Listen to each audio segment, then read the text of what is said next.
Design কেমন সেই বুঝে বুঝে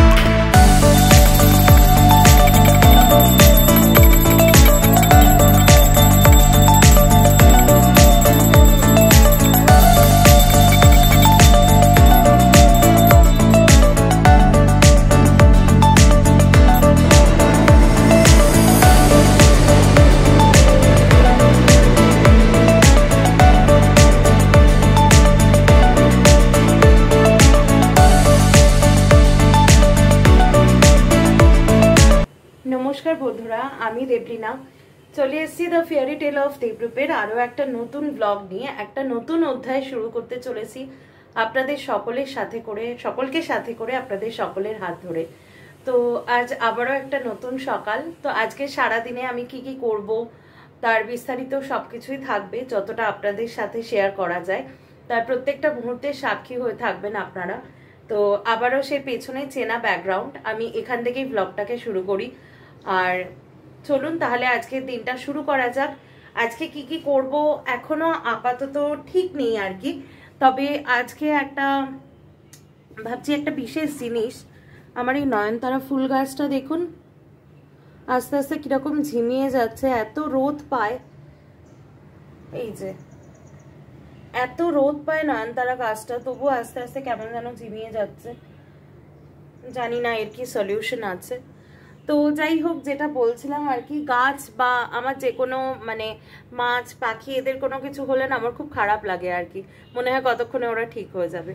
তো যেটা বলছিলাম আপনাদেরকে যে আজকে একটা নতুন জিনিস ভাবছি, একটা কি বলবো আমাদের সবারই জ্ঞাতব্য বিষয় সেটা, কিন্তু অনেকেরই চোখের বাইরে আজকে দিনে সেটা হারিয়ে যাচ্ছে, বা এখনকার যারা নিউ জেনারেশন তারা সেই জিনিসটা হয়তো দেখছে না, দেখতে পারছে না, দেখবার সুযোগ নেই। তো সেই রকমই একটা জিনিস আপনাদের সামনে তুলে ধরবো আজকে। আমি সবসময় বলি দ্য ফেয়ারি টেল অফ দেবরূপের মাধ্যমে আমি কিন্তু চেষ্টা করি নতুন নতুন জিনিস যেগুলো খুব সাধারণ অথচ আজকের দিনে আমাদের এই ফ্যান্টাসির জগতে সেগুলো বিলুপ্ত প্রায় হয়ে যাচ্ছে, এমন জিনিস আপনাদের সাথে তুলে ধরার যেগুলো আপনারাও আপনাদের শৈশবটাকে রিকল করতে পারবেন, প্লাস এখনকার যে জেনারেশন তারাও এগুলো জানতে পারবে, শিখতে পারবে। তো সেরকমই একটা জায়গায় আপনাদের নিয়ে যাব, বাজি রেখে বলছি আপনাদের ভীষণ ভালো লাগবে। বিশেষ করে বাঙালিরা তো মানে কি বলবো, এখন আর বলে ফেললে পুরোটাই বলা হয়ে যাবে, মানে অভিভূত হয়ে যাবেন দেখে, এতটুকু বলতে পারি। তো চলুন আজকে দিনটা শুরু করি। মোটামুটি ব্লগে কি কি থাকবে সাবজেক্ট আমি বলে দিয়েছি এন্টায়ার দ্য ব্লগে। তো দিনটাকে শুরু করি।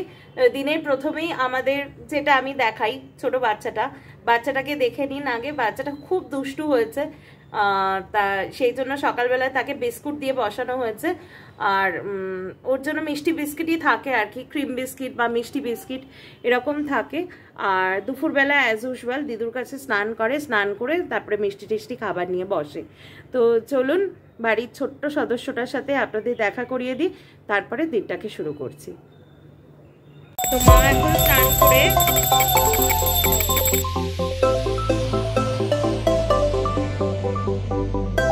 তো দেখুন এই যে আমাদের বাড়ির ছোট বাচ্চা আজকে কি সুন্দর গোলাপি রঙের জামা আর বেলকুড়ির মালা পরে বসে আছে।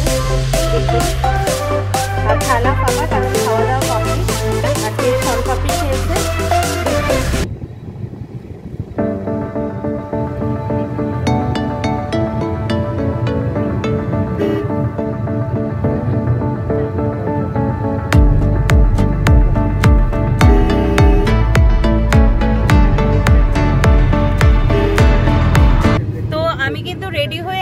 গাড়িতে চলে এসেছি, আর অ্যাজ ইউজুয়াল সাথে পেছনে দেখা যাচ্ছে মা রয়েছে, বাবা রয়েছে, আর ও রয়েছে। সবাই হাই করে দাও। তো এরা এখন পেছনে অন্য একটা ব্লগ চ্যানেল নিয়ে কথা বলছে। তো আমি এখন আপনাদেরকে কোথায় নিয়ে যাচ্ছি সেটা বলি। সামনে 12ই এপ্রিল বাসন্তী পুজো। আপনারা অনেকেই জানেন, ডেটটা আমি খুব হয়তো ভুল বলবো না। রাস্তায় এত বাম্পার, এখন আমি কথা বলছি। তা 13 তারিখে হচ্ছে অন্নপূর্ণা পুজো, আর বোধহয় 15 তারিখে, আমি ভুল বললাম, 15 এপ্রিল হচ্ছে বাসন্তী পুজো আছে। তো আমাদের বাড়ির খুব কাছেই আর কি, আমি একটু বেরিয়েছিলাম অন্য কাজে, তো আমাদের বাড়ির খুব কাছেই আর কি পালপাড়া আছে। তো সে পালপাড়াতে খুব সুন্দর প্রতিমা তৈরি হয়। আমি দুর্গাপুজোর সময় তো ভিজিট করেছি, তো তখন তো আমি অবভিয়াসলি ব্লগ করতাম না, তো সেই জন্য ব্লগে দেওয়া হয়নি। তবু আমি ছোট ছোট করে ক্লিপস দিয়ে দেব, যে ফটোগুলো আমার কাছে রয়েছে সেগুলো আমি সমস্ত গুগল ম্যাপ, আমার দেবলীনা বসু বিশ্বাস গুগল ম্যাপে আমি দিয়ে, মানে যেভাবে ট্যুরিজম যেটা গুগল ম্যাপে দেয় আর কি ট্যুরিস্টদেরকে হেল্প করার জন্য, সেভাবে করেছি। তো অবভিয়াসলি তখন ব্লগ করা হতো না। তো আজ হঠাৎ করে এ পাশ থেকেই যাচ্ছিলাম, তো মনে হলো যে দুর্গাপুজোর কথা মনে হলো সামনে তো বাসন্তী পুজো, তো দেখা যাক যে পালপাড়া বাসন্তী পুজোতে কতটা সেজে উঠেছে। আর আমার এই ব্লগের উদ্দেশ্যটা থাকবে, আপনারা যারা বাসন্তী পুজো করেন বা অন্য কোনো পুজো, চলে এসছে আমরা বোধহয়, অন্য যে কোনো পুজো যারা করেন আর কি, তো এই দুস্থ মানুষদের পাশে প্লিজ থাকুন। ওনাদের এটাই রুটি রুজি, মূর্তি তৈরি করা, মাটির মূর্তি। তো আমার আজকে কয়েকটা ঘর আর কি এক্সপ্লোর করার এটাই উদ্দেশ্য, যে আমার চ্যানেলের পাশাপাশি থাকার পাশাপাশি অবশ্যই কিন্তু এই মানুষদের পাশে থাকুন। ওনাদের হাতের কাজটা আপনাদের সকলকে তুলে ধরার জন্যই কিন্তু আজকের এই ব্লগ। হ্যাঁ, এখানে দাঁড়াও। তো যেটা বলছিলাম আর কি, চলে এসেছি পালপাড়ার একটা ঘরে আর কি, এক পালের ঘরে এসেছি। ওনার সাথে প্রথমে আপনাদের পরিচয় করিয়ে দিই। উনি আর কি মেন করছেন। আপনার নামটা একটু বলুন। আমার নাম বিনোদ চন্দ্র পাল। আর আপনার কারখানার নাম? কারখানার নাম জয়গুরু শিল্পালয়। আচ্ছা, ওনার নাম বিনোদ চন্দ্র পাল, জয়গুরু শিল্পালয় ওনার প্রতিষ্ঠানের নাম আর কি। তো উনি এখানে কি করছেন সেটা আমরা একটু দেখে নিই। যেটা বলছিলাম, খুব সুন্দর একটা জিনিস কিন্তু দেখাচ্ছি আমার পেছনে, দেখুন আরও কিন্তু দুর্গা ঠাকুরের খড় বাঁধা সেটা চলছে। অ্যামেজিং লাগছে, মানে এখানে আসলে মনে হয় 12 মাসই দুর্গাপুজো থাকে আর কি। ওই যে কি বলবো, প্রকৃতির যে চেঞ্জিংসটা সেটা যেন এখানে আসলে মনে হয় যে খুব তাড়াতাড়ি চলে এসছে। তো আরও পালের ঘরে যাব। তো আমার এই ভিডিওটা আমি আবারও বলছি, আপনারা যারাই দেখবেন তারা প্লিজ, আমি ওনাদের নাম, ওনাদের প্রতিষ্ঠানের নাম এবং অ্যাড্রেস দিয়ে দেবো কোথায়। তো আপনাদের যদি কারোর মনে হয় কি দাদা আসবে তো বায়না দিতে, একদম দাদা কিন্তু একদম রেডি ওনার সমস্ত জিনিসপত্র নিয়ে। তো আপনারা আসবেন, ওনাদের সাথে বাজেটটা আপনারা ডিসকাস করে নেবেন। ওনাদের পাশে প্লিজ দাঁড়ান। এই শিল্পটা ভীষণভাবে অবলুপ্ত হয়ে যাচ্ছে, যদিও দুর্গাপুজোর ট্রেডিশন আমাদের রয়েছে, থাকবে। তো ওনাদের পাশে দাঁড়ালে কিন্তু ট্রেডিশনটা বজায় থাকবে আমাদের। So please support this people. আমি আরও পালের ঘরে আপনাদেরকে নিয়ে যাচ্ছি, আসুন আমার সাথে। ততক্ষণ দেখতে থাকুন দ্য ফেয়ারি টেল অফ দেবরূপের এই চমকপ্রদ ব্লগটা। আচ্ছা, এটা কিন্তু একটা খুব সুন্দর জিনিস দেখাচ্ছি। এটা কিন্তু দুর্গাপুজোর সিংহের স্ট্রাকচার তৈরি হচ্ছে। তো আমি একটু দাদার কাছে যাব আর কি। দাদা, আপনার কাজের সম্পর্কে কি যদি কিছু একটু বলেন, মানে কতদিন লাগে আপনাদের এই কাজটা করতে? আমাদের কাজ করতে মোটামুটি 6-7 মাস লাগে। 6-7 মাস লাগে। এটা মানে এই যে মূর্তিটা তৈরি হচ্ছে, এটা টোটাল সেটের কিরকম দাম আপনাদের পড়ে? মোটামুটি 60, 70, 50। আচ্ছা, কোথায় কোথায় যায় আপনাদের এই ঠাকুর? অনেক দূরে যায়, মানে বাইরে দূরে যায়।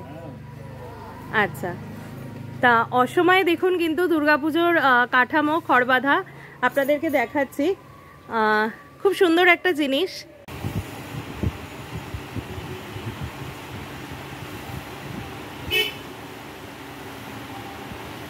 তো এটা যেটা দেখছেন, এখানে কিন্তু মাটিটাকে প্রসেস করে রাখা রয়েছে, যেটা দিয়ে ঠাকুর তৈরি হবে আর কি। এটা ঢাকা থাকে, কতদিন ঢাকা থাকে এটা? আচ্ছা, কতদিন আপনারা রাখেন এটা প্রসেস করে? মাস 2-3 এটাকে প্রসেসিং করে রাখা হয় আর কি। ওনার মোবাইল আছে কি? দেখুন ওনার মোবাইল আর ছোট মোবাইল।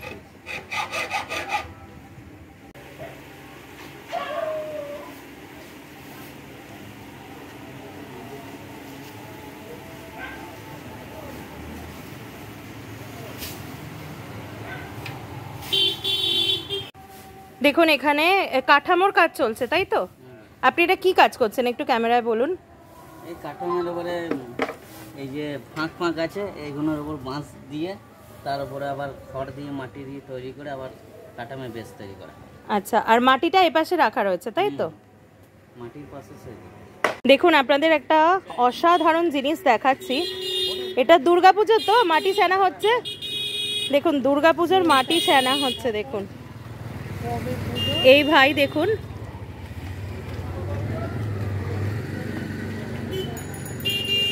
ভাই একটু তাকাও এদিকে, একটু কথা বলো, তোমার ফটো উঠছে। নাম বলো, তোমাকে দেখবে তো সবাই। সুমন মণ্ডল। আচ্ছা, তোমার এই মাটিটা প্রসেসিং করতে কতদিন লাগবে? 15 দিন। দেখুন কিভাবে মাটি প্রসেসিং করে। এটা কিন্তু সত্যি আমিও জানতাম না, আপনাদেরকে দেখাচ্ছি। অসম্ভব ভালো লাগছে। চলুন আগে আরো পালেদের ঘর আছে, সেখানে যাওয়া যাক। দেখুন এই পাল বাড়িতে এসছি আর কি, পাল ঘরে। পেছনে দেখুন কত ঠাকুর। প্রসঙ্গত আমি আবারও বলছি, আমি দুর্গাপুজোর সময় এই পাল ঘরেই এসছিলাম, তখন মানে সাংঘাতিক ব্যস্ততা এনাদের ছিল। এত আগে থেকে এনারা প্রস্তুতি শুরু করেন, সত্যি দেখবার মতো বিষয় এটা আর কি। আমি আজকে বাসন্তী পুজোর জন্য এসছিলাম, কিন্তু বাসন্তী ঠাকুর তো হাতে গোনা কয়েকটা হয় আর কি। তো ওনারা বললেন যে দুর্গাপুজোর প্রসেসিং অলরেডি শুরু হয়ে গেছে, তো ছাড়া যায় না, বাঙালি তো ছাড়া যায় না সেটা। চলুন এক ঝলক আপনাদের মূর্তিটা দেখিয়ে দিচ্ছি।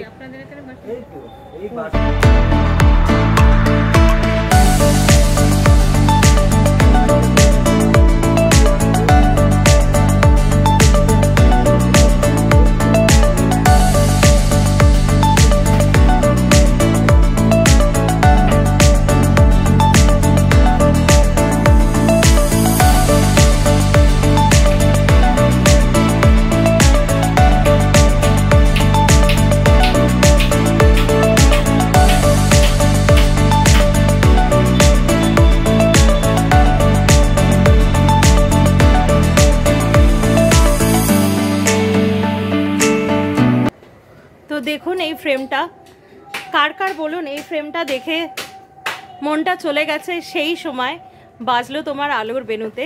কার কার এই ফিলিংসটা হচ্ছে? যেহেতু আমার চ্যানেল বাংলায়, আমার বেশিরভাগ সাবস্ক্রাইবার্সই এক্সটেন্ডেড ফ্যামিলি মেম্বার্স বাঙালি আছেন।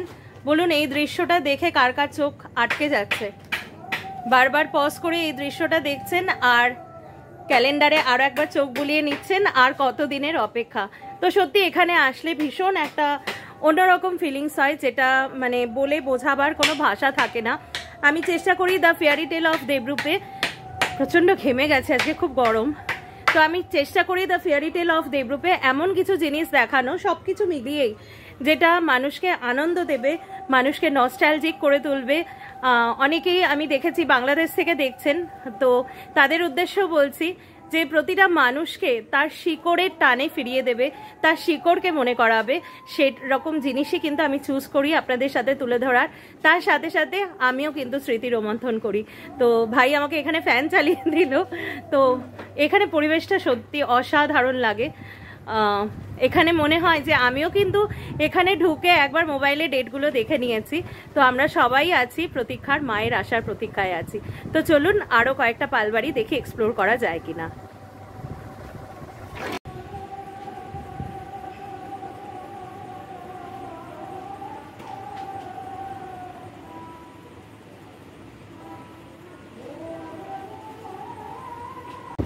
তো দেখুন আরও এক পালঘরে চলে এসেছি। বাসন্তী ঠাকুর কিন্তু একদম লাস্ট পর্যায়ে চলছে, আপনাদেরকে বলছিলাম, যদিও এখনও রং বা সেই কমপ্লিট ফিনিশিংয়ের কাজ হয়নি, হয়তো কিছুদিন পরেই সেটা শুরু হবে আর কি। তো দেখুন কি অপূর্ব কাজ ওনাদের, খড় আর মাটি দিয়ে আর বাঁশের স্ট্রাকচার দিয়ে কি অসম্ভব সুন্দর, খালি মনে হয় যেন ভেতরে প্রাণ প্রতিষ্ঠার অপেক্ষা। তো চোখ দুটো যেন কথা বলে। তো এখানে আসলে সত্যি প্রত্যেকটা বছর যেটা বলছি, আমি দুর্গাপুজোর সময়তেও আসি, চেষ্টা করি বিভিন্ন বড় অকেশনসগুলোতে আসতে, যাতে ওনাদের হাতের আরও ভালো ভালো নিদর্শন আর কি দেখা যায়। তো সত্যি এখানে আসলে খুব নস্টালজিক লাগে, নিজের বাঙালিয়ানার শিকড়টাকে আরও বেশি আঁকড়ে ধরতে ইচ্ছা করে। আর সেটা আঁকড়ে ধরবার জন্য আমার মতো যারা আছেন তারা কিন্তু প্লিজ এই মানুষগুলোকে সাপোর্ট করুন। ওনাদের অক্লান্ত পরিশ্রমই কিন্তু আমাদের ট্রেডিশনটাকে বাঁচিয়ে রাখছে, এগিয়ে নিয়ে যাচ্ছে। তাই প্লিজ ওনাদেরকে সাপোর্ট করুন। আমি এখন ওনাদের ছোট্ট করে একটা ইন্টারভিউ নিয়ে নিচ্ছি। হ্যাঁ, দাদা এখন মূর্তি তৈরি করছে। এটা কিসের মূর্তি বানাচ্ছেন? মনসা ঠাকুর বানাচ্ছেন। তো একটা ঠাকুর বানাতে মিনিমাম কতদিন সময় লাগে এই সাইজের? সপ্তাহখানিক সময় লাগে। আচ্ছা, তো এইরকম এই হাইটে যে মনসা ঠাকুরের আপনাদের স্টার্টিং প্রাইস কি আছে?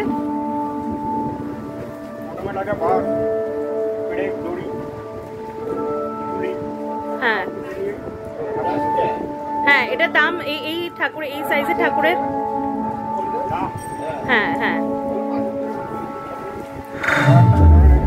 5-6 হাজার টাকার মধ্যে। আর এই যে ছোট যে এটা বাসন্তী বা দুর্গা ঠাকুর যেটা এইরকম সাইজে হলে আপনাদের কাছে কত দামে পড়বে?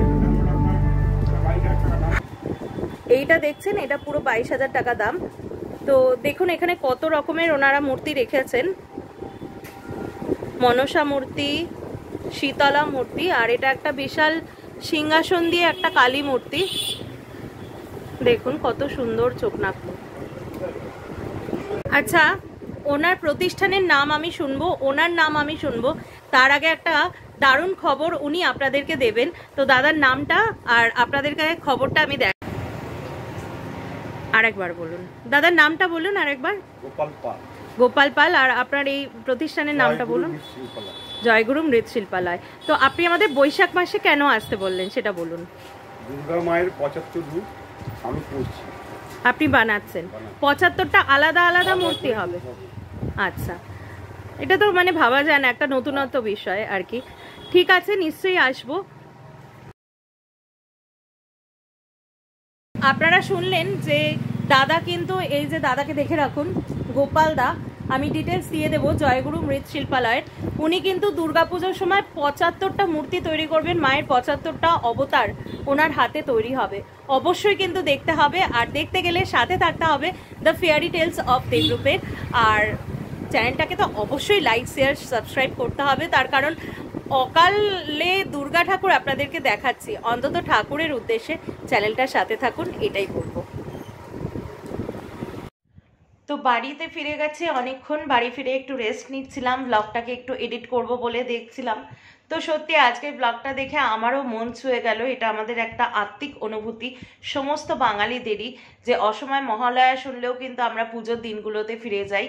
তো আমি চেষ্টা করেছিলাম, যেটা বললাম, যে এই সাধারণ জিনিসগুলো কিন্তু আজকের এই ফ্যান্টাসির জগতে যে জিনিসগুলো প্রায় হারিয়েই যেতে বসেছে, বিশেষ করে আজকের জেনারেশন এগুলো সম্পর্কে হয়তো খুব কমই ধারণা রাখে, সেই উদ্দেশ্যেই আমি আজকের ব্লগটা দিলাম। আজকের ব্লগটা নিশ্চয়ই আপনাদের খুবই ভালো লেগে থাকবে। ভালো লাগলে please do like, share and subscribe to the fairy tale of Debrup, যাতে আমি দেবলীনা আরও অনেক বেশি করে ইন্সপায়ার্ড হয়ে, এনার্জাইজড হয়ে আরও নতুন নতুন ব্লগ নিয়ে আপনাদের কাছে আসতে পারি। তো দেখা হবে খুব তাড়াতাড়ি কালকের একটা নতুন ব্লগে। আর কালকে কিন্তু একটা প্ল্যান আছে, বলবো না, যদি ভেস্তে যায়, না ভেস্তে যাওয়ার চান্স নেই হয়তো, দেখা যাক, ফিঙ্গার ক্রস, টাচউড, যে কালকে একটা প্ল্যান আছে, সেটা আপনারা পরশু দিনকার ব্লগে দেখতে পারবেন। বেশ চমকপ্রদ একটা ব্লগ হতে চলেছে, যদি সেটা হয় আর কি।